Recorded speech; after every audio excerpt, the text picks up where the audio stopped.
Hey, good morning. It is Wednesday the 11th. It is the calm after the storm. It was pretty crazy here last night. Show you what we're working at. Nice, clear blue skies. The sun is up. Finished my walk. Last night, my wife had. There goes the cat. Last night, my wife had a few of her friends over. Do you want to go? All right. Both of the cats decided that. But they had to see out here in front of the house. So when I do this with you, when I take you through the house, I'm doing part of my, just retracing my steps from what I do. Each morning I do security on the house, the perimeter and that. I know it may sound ridiculous, but let me get to the point. The point about this is I spoke to two girls that are, one's 20 and the other one's 21. They were a part of my wife's group, mentorship group. My wife and some of her friends are trying to help out younger women with understanding the reality of the world they live in. And sometimes it's very difficult because not a lot of people are honest with younger people about the world we live in. And one of the things I don't have a problem with is giving examples of the reality.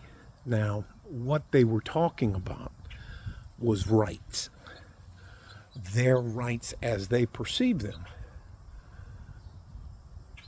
And the only right you actually have are the ones you'll fight for, the ones you're willing to fight for, or the ones that the community is willing to enforce. I brought up the fact that the Chinese Communist Party has enslaved the entire 2 point whatever it is million Uyghur people because they don't like them. They didn't do that because they voted on it. They did it with guns and violence. They put them basically in jail. They're basically the slaves for Timu. People don't even understand that there's literal slavery going on right now across the African continent and all over Asia. There's human trafficking. They just dress it up here with a buzzword calling it human trafficking, which is basically slavery. And the other thing I explained to him is how you can have a lot of things as a woman if you are realistic about the world you live in. The world we all live in is run by men with guns. That's what I broke it down. They were like, oh, what about this? What about that? It is when you break it down to, let's say, my congresswoman, Miss Escobar. After she gives a speech, whenever she gives a speech, there's at least 2 El Paso police officers there who are armed to the teeth. She goes out and gets in a up-armored SUV and drives off. That's all part of it. It's just so many things we take for granted. One of the difference, it's easier to explain to women down here on the borderlands between El Paso and Juarez, is there is a general understanding here that you can pick up the phone and call for the firefighters, bomberos. You can call for the El Paso Police Department, La Policía, here on our side of the border, and hopefully good young men and women that are properly trained, are going to show up to try to help you. That's not the reality that people face in Juarez. It again and again, it's very difficult. Let me go in and sit down. It's beautiful out here, but it's hard to talk to women because they are not at all realistic about the world we all live in. So I'm gonna take you back to the living room. But they were awesome. They didn't interrupt. They weren't rude. They were dressed properly. And when you talk about things with younger women, and you have to be honest with them about, my wife changed the format of the living room, so I'll show you what we're working with now. Anyways, as a man, you have to come to grips with the fact that your life's going to be difficult. Even if you're a trust fund baby, you're going to run into problems that women face, a different set of problems. And again, it's easy because men get this pushed into their face much more. You're only going to get the things you're willing to fight for. Most young men figure that out the first time they say something face to face with another guy and they have to fight in order to prove a point. And that's just the way that's going on. For another example I used, whether or not you like it or believe it, there's a war going on in Ukraine. And the Russians are slowly, because they have more men, more weapons, more manpower, they're slowly strangling the Ukraine, inch by inch, day by day. The war, in my opinion, is already over. The Ukrainians just don't know it.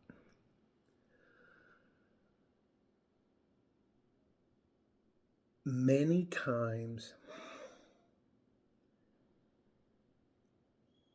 a man cannot afford to be delusional about the world he lives in. He knows if he doesn't provide, he's going to have a very harsh life.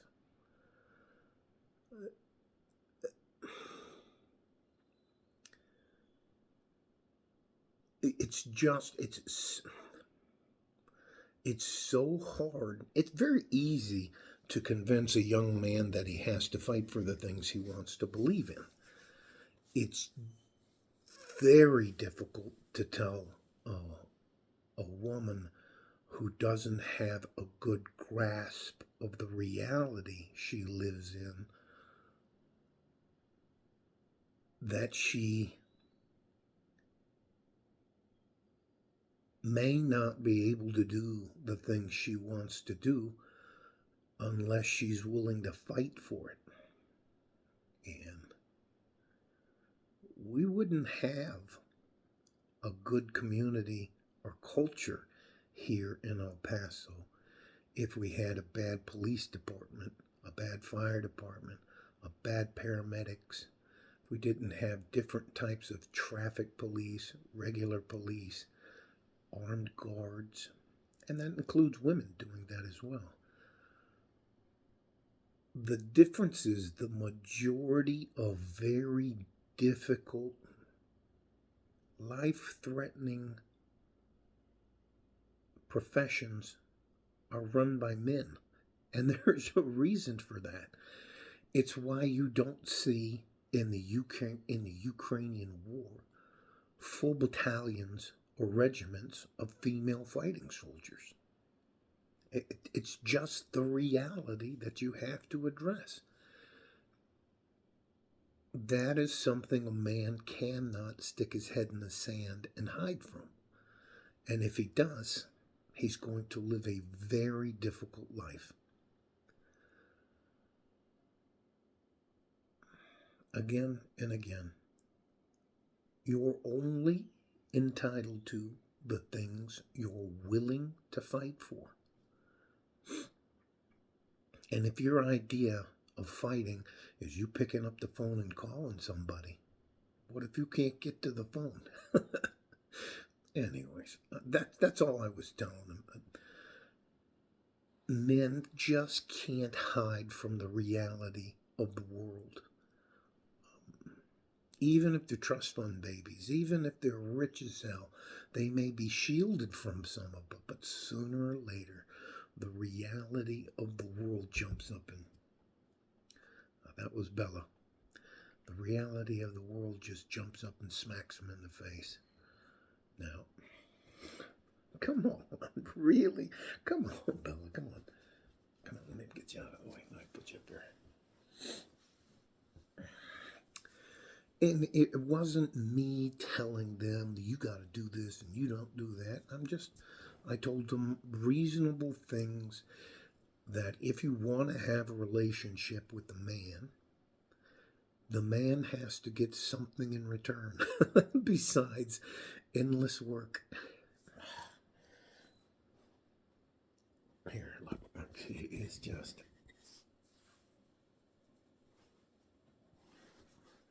All right, let me turn you back.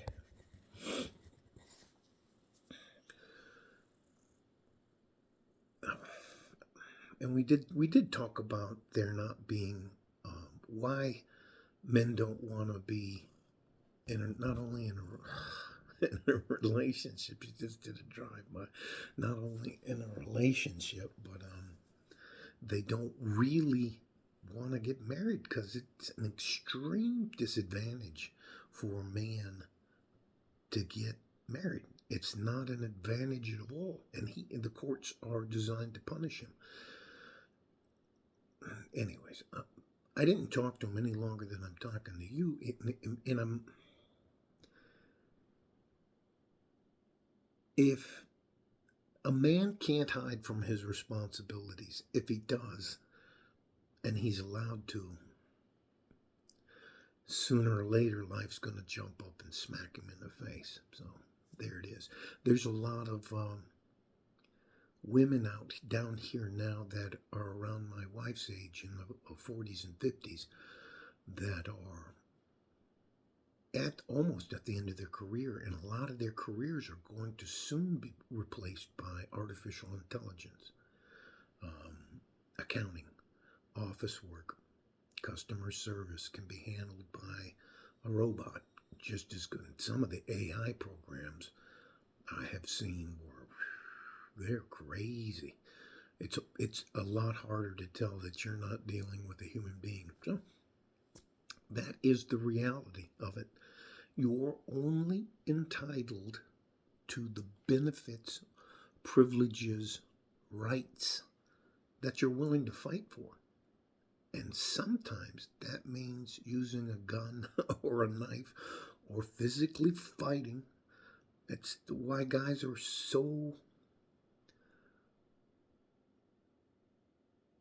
why guys don't handle disrespect the way women handle disrespect. It's just the way things are. You can say you don't like it and it doesn't apply, but go ask the Uyghur people that in China. Go ask the Ukrainians what it's like if it's right. They didn't attack Russia. Inadvertently, they attacked Russian people, but that's the Donbass part. It doesn't matter. I'll get off on a tangent.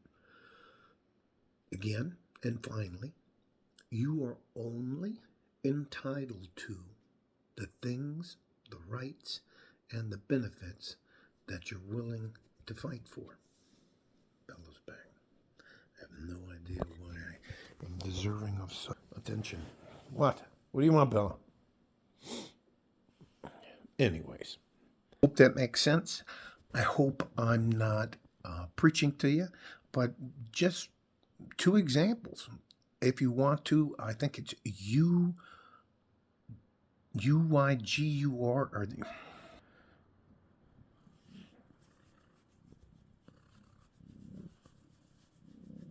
Okay, Bill. All right, come on. Anyways, there are examples. Just if you want to find out what can happen to you as an entire population, look at the Gaza Strip. Look at what happened to the Israelis on October 7th. Look at what happened to the Uyghur people. Look what's going. There's actual slave markets in Africa. It's under the guise of human trafficking here in the United States. But again, you're only entitled to the things that you're willing to fight for. And sometimes that fighting is in the literal sense. And if things break down like they did in Los Angeles, let's hopefully. Who did they send in? Who did they send in to stop the rioting in the LA area? Did they send it? They sent in the Marines. They sent in combat soldiers. there were police, men and women out there fighting, and anyway. You have to fight for your right to party. Anyway, that's just the reality of the world we live in. All right. Hope this makes sense to you. Love you guys. It was odd to see the look on the lady's face when I told him a guy's life is going to be much more difficult than theirs are. So, are there nuances to that? Yes. We can't draft you, ladies. You don't have to fight. You can have a guy between 18 and 24 right now. Some kicks off. They don't have a choice. You got to sign up. Now, you can be a conscientious objector or whatever, but you're still going in. And if you don't fight for the things you believe in, you're going to have a horrible life. All right? Love you guys. Stay safe and healthy. Take care of each other if you can, and if you can't, you take care of yourselves. Like a fort in a G-string from West Texas, El Paso. I'm out of here. Bye-bye.